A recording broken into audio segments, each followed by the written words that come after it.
live? Because it goes instantly live. And we are live. All right.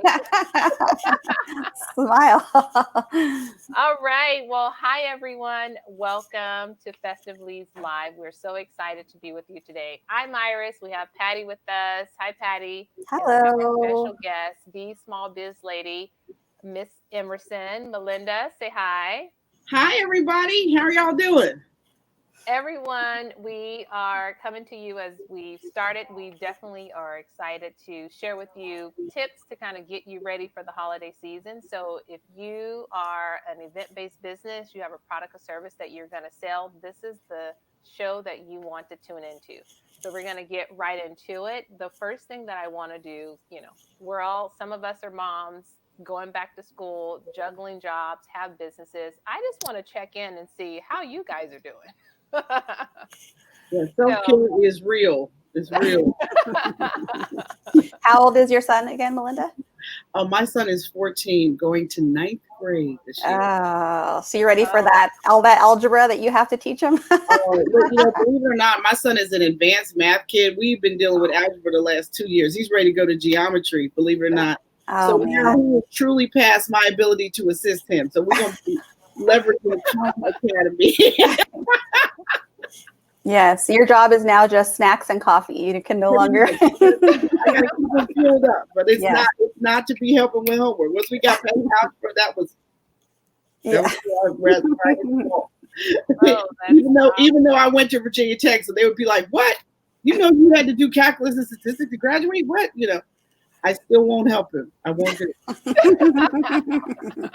For the sanity of everyone, right? So that everybody has the story that is happy to tell. We will not have mommy tutoring in calculus.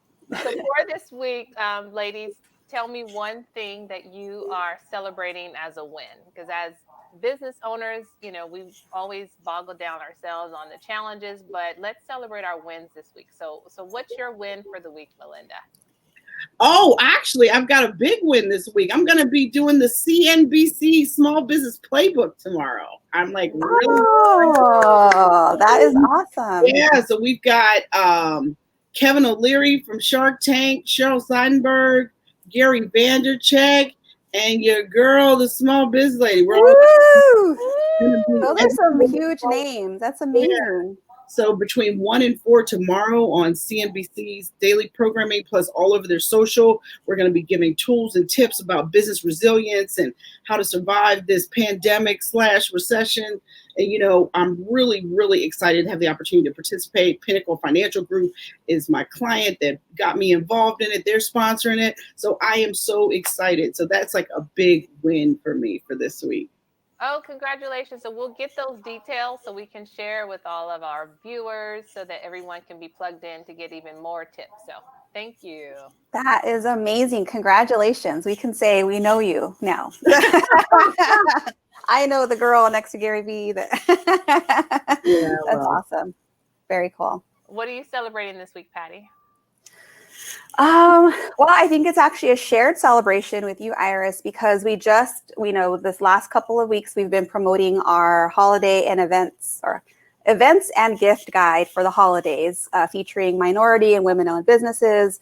And we closed the door on Sunday, and we had 93 small businesses, phenomenal small businesses, sign up to participate. So we are just over the moon excited to bring this vision to life. We just sent you guys an email to let you guys know some next steps. So check your emails. Now all the hard work begins. It's really our job to really put a wonderful, guide together and promote the heck out of it and really bring you guys some business and sales this holiday season. But just that win alone of seeing how many folks were thrilled to participate was just made us feel so great. So thank you guys. You made our week. Oh my gosh. Super, super excited about that one. And what was the tip you said? The holiday, I don't know if you've heard this too. Oh, yes. I was listening to a podcast and she said that the holiday sale, you should kind of dictate based on the Starbucks release calendar. Follow the pumpkin spice latte. Okay. Yeah. So it's not about November, it's about October. Is what you're It's actually about late August. So Normally, I think pumpkin spice latte comes out, I think you're right, in October, but everything is shifting sooner this year. And that's what we're going to dive into as well. Mm-hmm. And that involves everything, the smells, the tastes, the first Halloween candy that you see out there, all of that stuff. But yeah, someone made an analogy of if you follow Starbucks's holiday promotions pattern, then you can't go wrong. And they're going to start with the pumpkin spice latte, rumored to be August 28th. So, Wow. yeah. Wow. Wow is right. I mean, I'm not a coffee drinker, so I wouldn't know what Starbucks' calendar is, but now I will start to pay a little bit of attention to that. For sure. And you start seeing now, you're going to see everyone with something pumpkin, right? Well, I did feel like, it was like Labor Day finished and the pumpkins were out, and it was like last year, it seemed like Halloween hadn't even got here before you started seeing holiday stuff.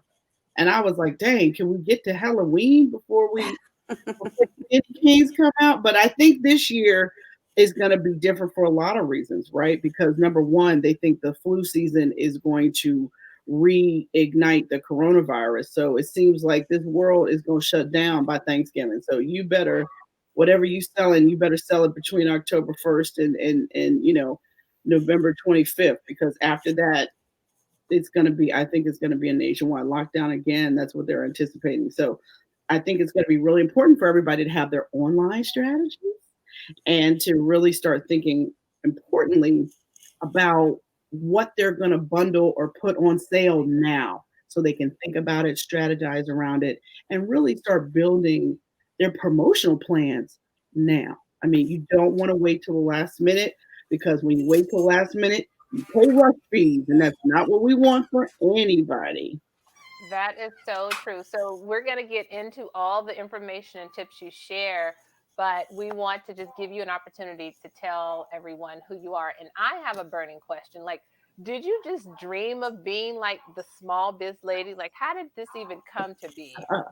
Did I dream about being the small business lady? That's a good question. So yes, actually. So when I have been in business for 21 years, and back in 2005, 2006, when I was pregnant with my son, I literally, I was 32 years old. I ended up with a high risk pregnancy. I got put on bed rest for 6 months. And this was before Wi-Fi was everywhere, ladies. So I don't know how old you guys are, but listen, there was a time when you only had a cell phone. There was no like, oh, let me go home and still be working from my laptop. That is not what the world was like back then. When you got sent home, you were at home, and that was it. And so literally, while I was home on bed rest with my son, I was getting testing at the hospital once a week. They thought my child had a heart condition. I mean, it was really a crazy, stressful time. But it was the first time I'd ever stopped to think about how my business ran. And what I realized was that I had made so many expensive mistakes. Like it was like the list was like this. I mean, it was crazy. And so for me, I started writing down and taking notes. And what I occurred to me is that I would have run my business better if I had had better advice. Because what I learned while I was out on, emergency pregnancy leave was that I had built a business that couldn't run without me. And so consequently, the same year I had my son, my former husband had left his full-time job. He was in the business full-time too. So our entire family income was coming from my business, and the number one rainmaker was on the bench at home with an injury. You know what I mean? And so it was really, really scary. But as I work through my notes, I'm a journalist by background. That's actually what my undergraduate degree is in.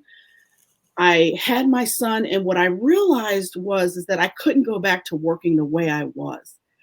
My original company was actually a video production company at first, because I was a television producer at the beginning of my career.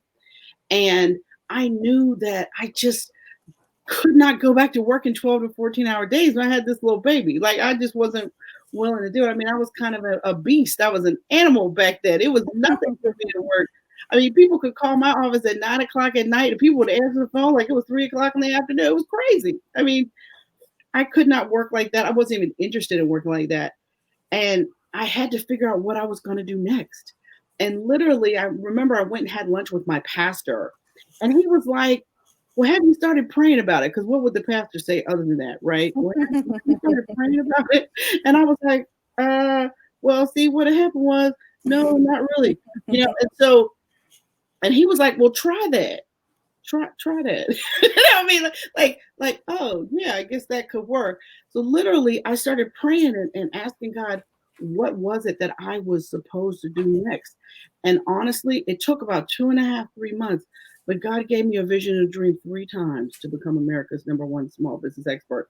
I did not know at the time my nickname would become Small Biz Lady, but I knew that I was supposed to become America's #1 small business expert. And after that, it is amazing what can happen to you in your life when you figure out what your purpose is. It is amazing.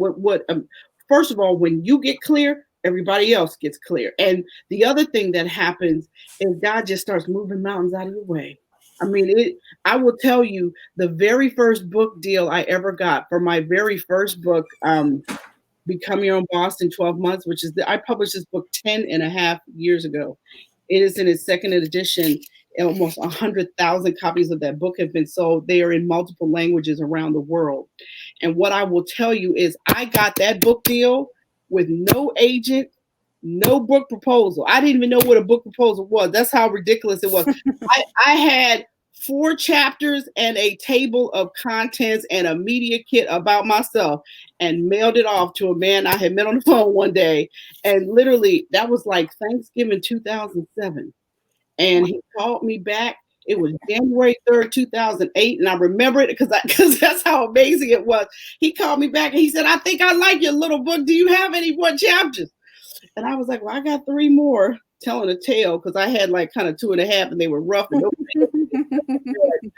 but I cleaned them up. I called my people. I called my girls that were all working journalists. I was like, I need y'all's help. I need y'all to help me clean this stuff up. And I sent it off, and they gave me a book deal, and my book was due to my publisher September 1st, 2008. Well, do you guys remember what happened September 14th, 2008? Right? The sky fell. People's 401ks became. Oh, yeah. That was the beginning of the last recession. Right? So my publisher called me up about 2 weeks later, literally, and said, listen, thank you so much for being a first-time author that actually turned your book in on time. But we don't think anybody's thinking about entrepreneurship right now with all of these millions of people losing their jobs. We don't think anyone is thinking about entrepreneurship right now. So we're going to shelf your book until March of 2010. This was in September of 2008. 18 months, they shelved my book. Okay, so that sucked a lot, because I was like, what do you mean nobody's thinking about entrepreneurship? All these people, what do you think all these people are going to do? No, we know better than you. We're going to release your book in a more favorable book environment, was the words they used. I was like, no, release my book, release it. They were like, no, we know what we're doing. So at that point, I was like, holy macaroni, Batman, what am I going to do? And so a friend of mine in the National Speakers Association said, hey, Melinda, if I were you, I would hire a publicist and get her to start publicizing that book like it's coming out anyway. Oh. And I was like, really? She was like, no, and she said, and I think you ought to try to figure out this new social media thing too. I think it could really help you. Because remember, this is 2008. Yeah. Into your mental time machine with me and travel back 12 years. So I literally found a woman here in Philadelphia, which is where I live. And she happened to be an early adopter. She was a PR person, but she happened to be an early adopter to social media. And as much of a ninja as you could be in 2008, right? When Twitter was 20 years old. So she was like, oh my gosh, you mean we got 18 months to build your author platform? Right. Back then, those 2 words weren't used together in a sentence. Nobody would do that. And so literally she said, I know what we're going to do. We're going to go out on Twitter and build your brand. And I literally said to her, what is Twitter? What are you talking about? Literally, at that point, I had never seen Twitter. And she said, oh, don't worry about it. I'll teach you how to do it. So finally, the day came for me to get my own Twitter account. So I'm on the phone in front of my computer. She's on the phone in front of her computer. And I go to twitter.com and I put in Melinda Emerson. And then I got this message back. This name is already taken. Ah. Now, I need to tell y'all something.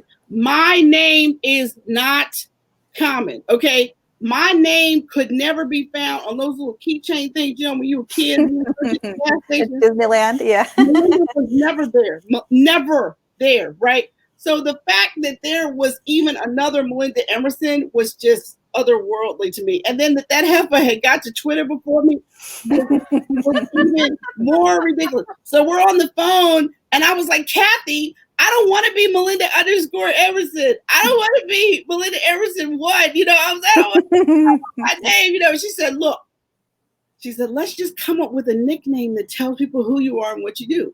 So my first reaction to that was, well, you mean like Mindy or Millie Mill or something?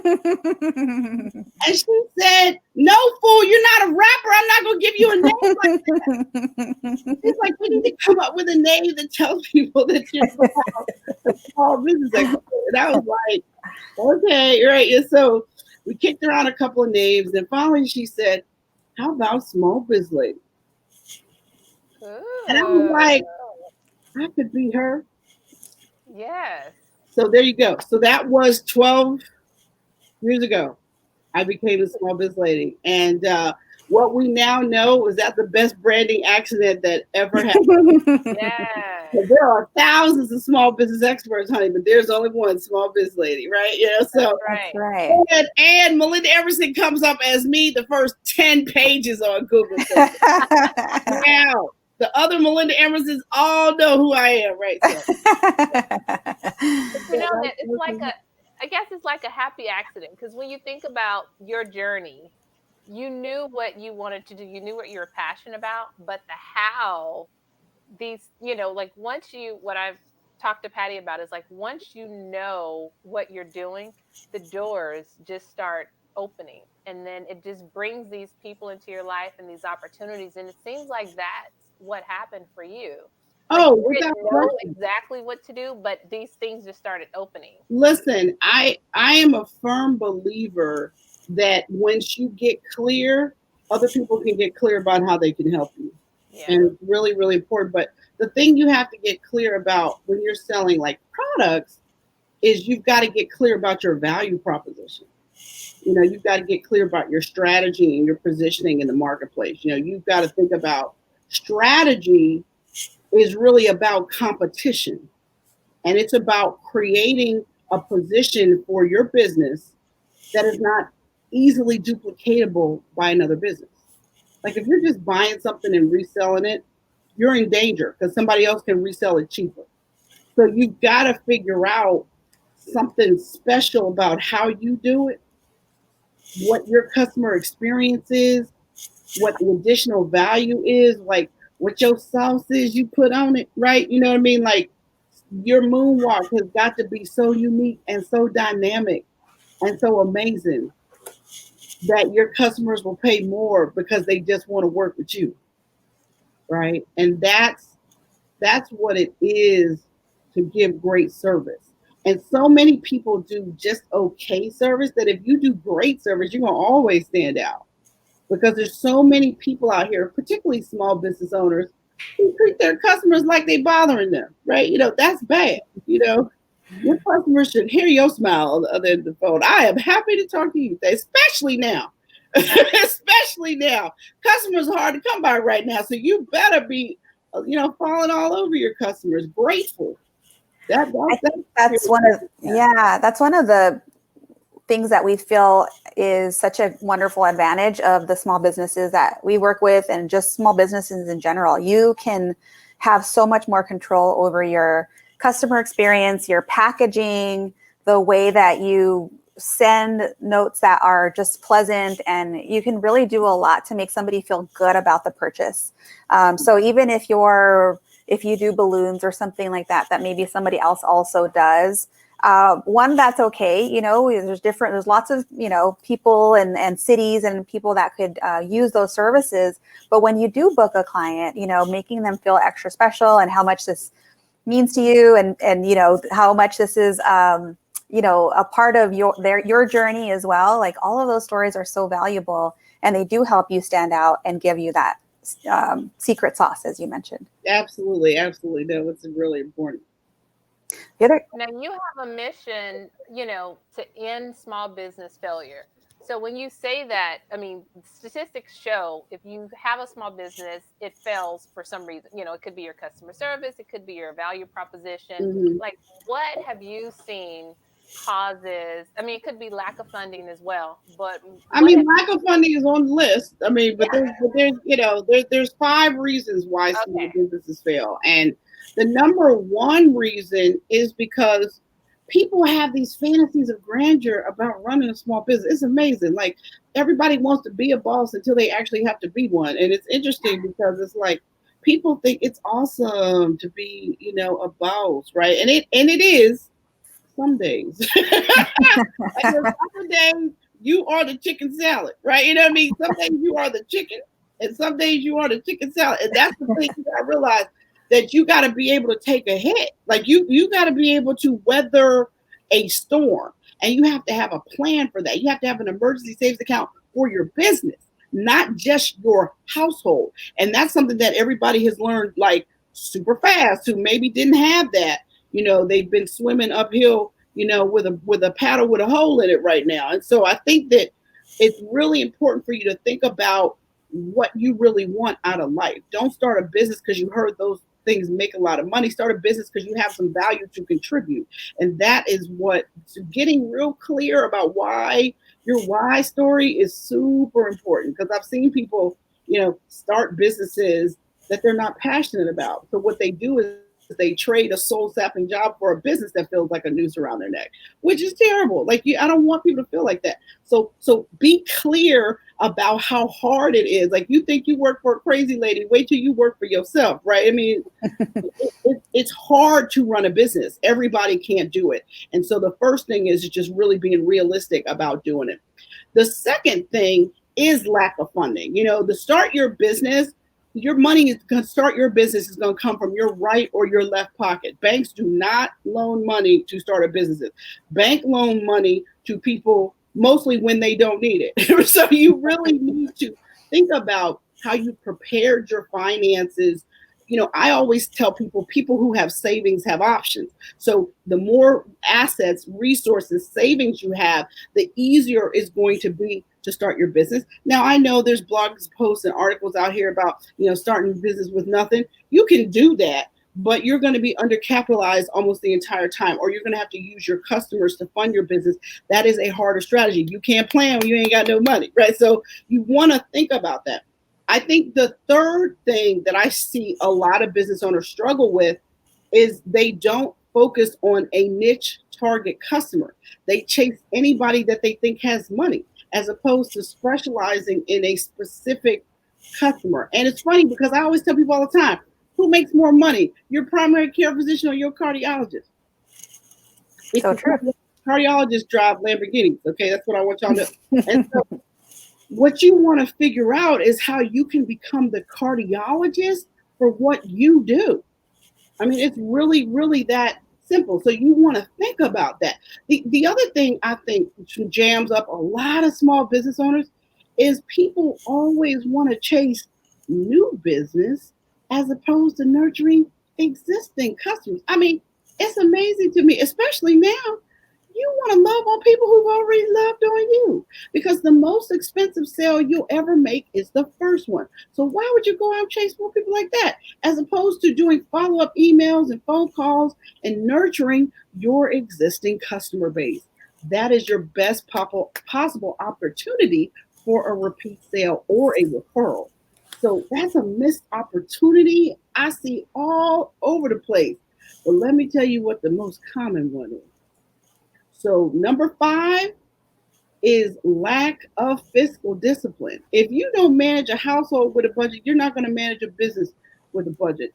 You must know what your financial position is by the 15th of the month for the previous month. That way you can make adjustments. There's too many small businesses out here that do not talk to an accountant until tax time. That's crazy. You want to use your accountant as a business advisor. You want to be able to talk about what your pricing is. You want to make sure you know what all of your costs are. And here's a big one: most of y'all are not including your own personal time and what it costs to do business with your business. Do not be an indentured servant in your own business. Charge for your time. You are billable. So make sure you're really calculating what it really costs to do business with you so that you go from having a glorified hobby to having a real business. Those are some tough lessons to learn for sure. I was feverishly jotting down notes. And, it's definitely something that is, that's why somebody like you is so great to partner with or work with, because you can see beyond all the glamour, if you will, of having your business, and really, like, all Like all the bling boss t-shirts, I love those. But listen, I want you to have a business that has a profit center, yeah, right? Profit is how we keep score in business. yeah. People run around mistaking busyness for business. That dog won't hunt. That dog won't pay the mortgage either. So you got to make sure that you are doing things that are strategic, that are going to get you visibility or get you customers, or hopefully both. Those are the things you need to invest your time in. And I think sometimes businesses find themselves making the decisions and making a sacrifice. So instead of investing money in like a CPA and investing money in a PR or branding person, they opt not to do that. But that should be where they should be investing their money.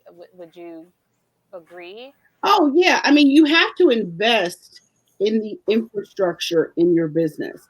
You have to have a lawyer, you have to have an accountant.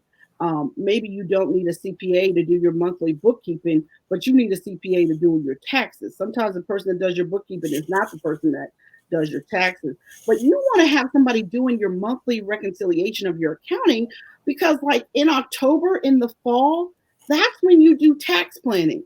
You can't do no tax planning in January after the year has closed. You got to start thinking about if you're going to be moving money around or investing in some equipment, or making an extra donation to your solo 401k. Those decisions got to be made in the fall because once you close out the year, Uncle Sam's just waiting on a check at that point. And so you Yeah. also have to be strategic about paying your quarterly taxes and all that kind of stuff. You just don't want to wing it. It's amazing to me how often I meet entrepreneurs who really have no idea how well their business did financially until tax time. And it's almost like a surprise, like, whoo, we don't owe, or whoo, we gonna get this big tax refund. I'm never like that. Like, that's crazy, right? Stop doing that. Stop Word, doing that. So Stop it. Stop it. my my sister is the accountant in the family, which we are very blessed, right? And I'm the creative one, and so she's like constantly on me, which is a good thing, right? It's so important. I have 2 accountants and a lawyer in my family. The people are crazy. They are the last one I want to take advice from. But what am I going to do? Free labor is free labor. You got to do what you got to do. But the point is that you just want to be thinking about your business intentionally, yes. and not always being in reactionary mode. And if you stay in reactionary mode, that's how you end up in trouble. And then when things, completely unexpected things like COVID and the pandemic happen, if you didn't know where you were financially, if you didn't have a cushion, if you didn't, already have an apparatus in place to sell online, your business could have ground to a halt overnight. And for some cases that happened, but hopefully there's enough months have gone by that hopefully everybody has adjusted and figured out a new way to communicate with customers and add value for customers so they don't forget about you. So that's important. And being prepared, one thing, and part of why we wanted to talk to you today is being prepared for the holiday season. At the top, you guys were talking about people are getting ready earlier. August, September, people are getting ready. So businesses need to also be prepared for an earlier holiday season. And I'm sure there are some Definitely. things that businesses can do to get prepared. What do you have to say about what they could do? Well, just to recap what I said earlier, number one, figure out what you're going to put on sale. Are you going to bundle some services together or some products together? But figure out what it is you're going to sell so that you can design your holiday marketing promotion around that. You know, if you have a product that maybe isn't selling as fast as a product that's your hot seller, maybe put them together so you can move some inventory. Um, you also want to be thinking about ordering extra materials and inventory now. You don't want to wait to the last minute. You want to stock up on the things you're going to be pushing for holiday now because everybody's going to get busy. And what happens is when you wait to the last minute, your customer might not be able to serve you. Plus, if any of you are ordering things that have to come from China or from overseas, you really better be ordering that stuff now because it's taking people a lot longer to get materials. So you want to make sure that you're ordering inventory now. The third thing I think you should think about is who you're going to hire for holiday help, whether it is people that are going to be, you know, in the warehouse helping to ship stuff or more people working the phone or, you know, whether or not you're going to be doing pop-up shops in person. I'm not sure that's going to happen this holiday. So you've got to figure out what you're going to do online. And when it comes to online this holiday, guys, you're going to have to set aside some budget for online advertising. Facebook ads and Instagram ads sell, but you got to have money and you got to realize that everybody's going to be trying to buy ads on those channels. So the earlier you buy yours, you can buy ads for December right now. You can buy ads for October right now. The earlier you buy them, the cheaper they'll be. And so you want to buy them early so you can test things so that you know what really is going to work. So that when holiday time really gets set, you can put all of your money behind ads that you know convert. So that's going to be really, really, really important. And you also want to order all of your, you know, kind of like shipping supplies and things like that. So you want to make sure that you, if you need boxes, if you need tissue paper, if you need, you know, your couple pieces of candy that you throw in the box, like stuff like that. Whatever, however you do things, you just want to make sure you get your packaging supplies as well. And the last thing I would just say is you want to train people early. If you're going to bring in employees, train them. If you're going to have people work in the call center for you, give them a script. I mean, you might even want to invest in outsourcing call center help. I know there's a wonderful company called Ruby Receptionist. They have a small business plan, $199 a month. You can have people answering your phone for you that sounds just as professional. They could be white labeled. Nobody would ever know. They do not operate like a call center. You have like your own designated person that answers the phone for your business. And that might be just the extra touch you need. You guys are in a high touch business. So you really kind of want to look at things. And for those of you guys that, you know, who need to get an email solution because you want to be communicating with your existing list, or you maybe want to create a new lead magnet to build a list, you know, it doesn't cost that much to get an email program. And there's some free ones out here. You might want to look at an Aweber, will give you 500 emails free. And you can email, I think, 3,000 emails a month. That might work if you've got a little list. If you got a little bit bigger list, you might want to look at MailChimp. Now, the difference between MailChimp and Aweber is Aweber allows you to set up a payment device through email. MailChimp on their free service doesn't. So you're gonna be selling through your email or by click here, buy now. You're gonna have to either use the free version of Aweber or you're gonna have to pay for it. But either way, these are the things you're going to have in place to interact and follow up with your online customers. And think about things like retargeting and putting pixels out there so that you can know, you know how when you go to look at a website, all of a sudden that thing is following you around every other website you go to. Well, you can do that to people too. So just look into those types of things to really get serious about investing in advertising. And the great thing about like using Facebook ads, something like that, you can run them for a week, $10 a day, and figure out which one is working. Like you don't have to spend $1,000 in a week to learn. You can spend $100 in a week to learn. So just don't be scared of it. You know, there's tons of free videos out here and webinars teaching people how to do it. Invest in that, and that's going to pay off this holiday. Those are really, Really great tips, and we're going to probably do all of them. So thank you so much. And we wrote down that Ruby receptionist or whatever. That's really awesome. Yeah, Ruby receptionist. Tell them the small biz lady sent you, but I will. they are terrific. They are a woman-owned company, and they are awesome. That's awesome. So I have a question about what your thoughts are on free shipping versus not shipping or not offering free shipping. What are, I know it's as a small business, that's extra cost, but in terms of what consumers are expecting, it's a whole different story. What are just some of your thoughts? Shipping costs are the number one reason for shopping cart abandonment. So what am I telling you?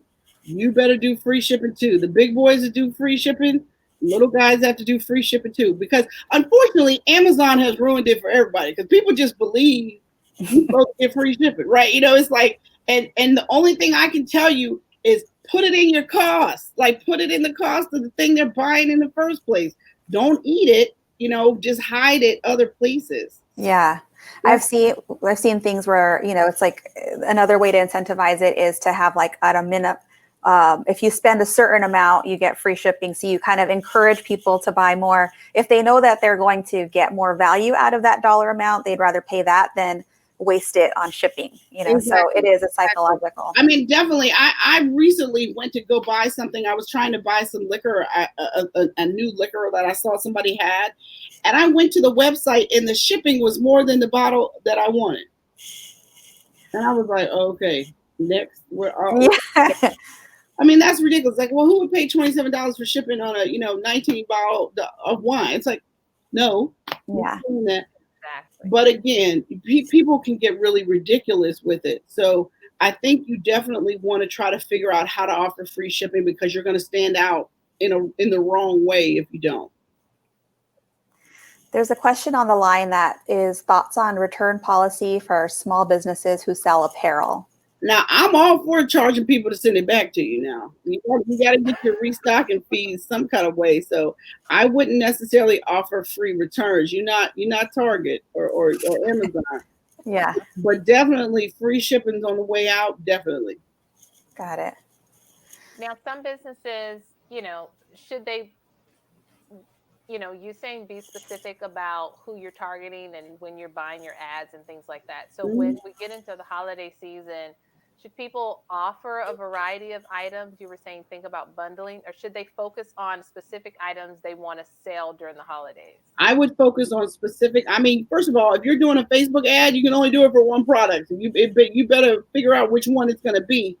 But two, you don't want to be advertising 25% off everything. That's not, you want to figure out, you want to drive people's behavior to a certain thing. So the only way you can do that is by, offering your bundle or offering your hottest product 10 to 25% off.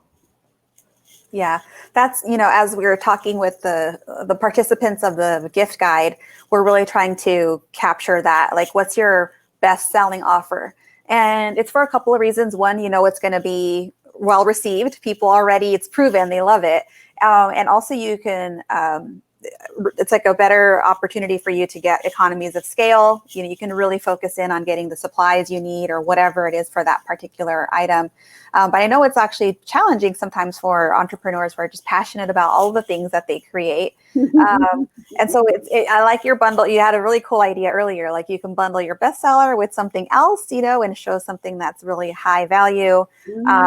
But I think, overall it is, you said a couple or you of can things. put your new stuff that's moving slow on sale and keep your bestseller the same price. I mean, yeah, that's the other thing you can do. But that's a good strategy. If you got something that already sells, you might want to keep it there because your people want it.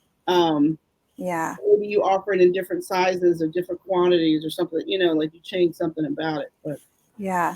And I think it's, we just have to realize that our consumers are looking everywhere. They're expecting, this is the holidays. So they are looking, they're in the mood to buy, but they are comparing you to other retailers and what they're doing and the sales and all these other things. So we have a very crowded space.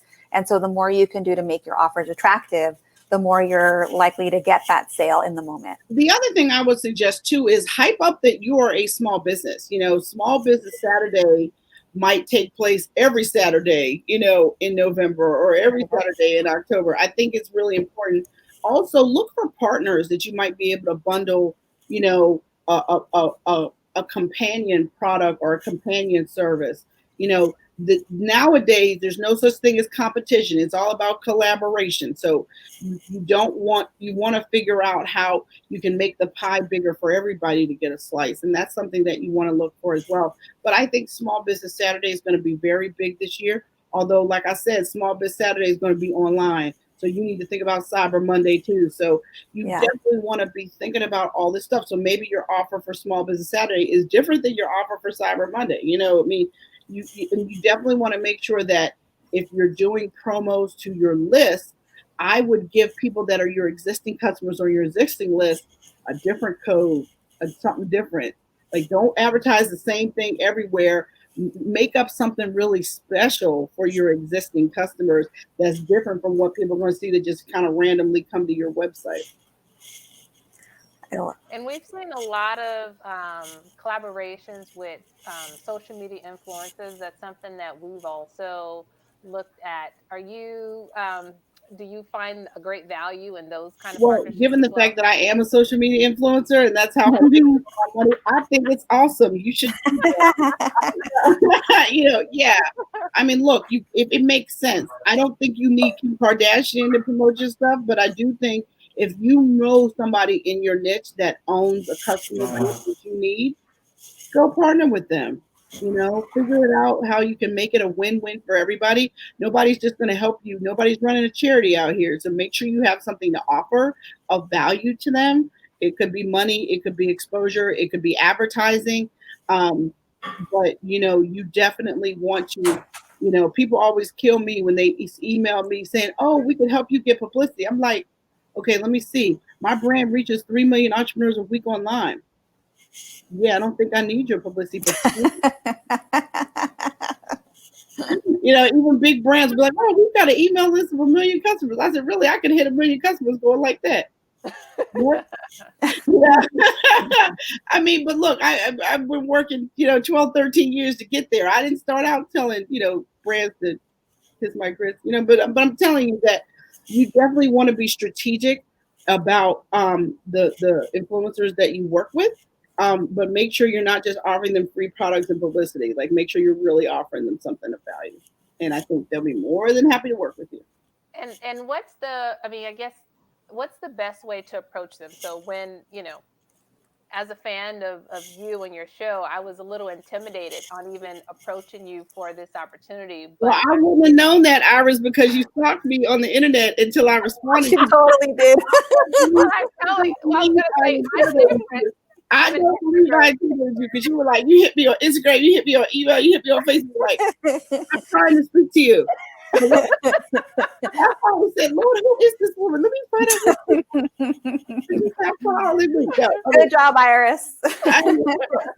I think if you approach people and first of all, the number one way to get an influencer's attention is by sharing their content. Like, number one way, especially if you share my content and then leave a note as to why you liked it.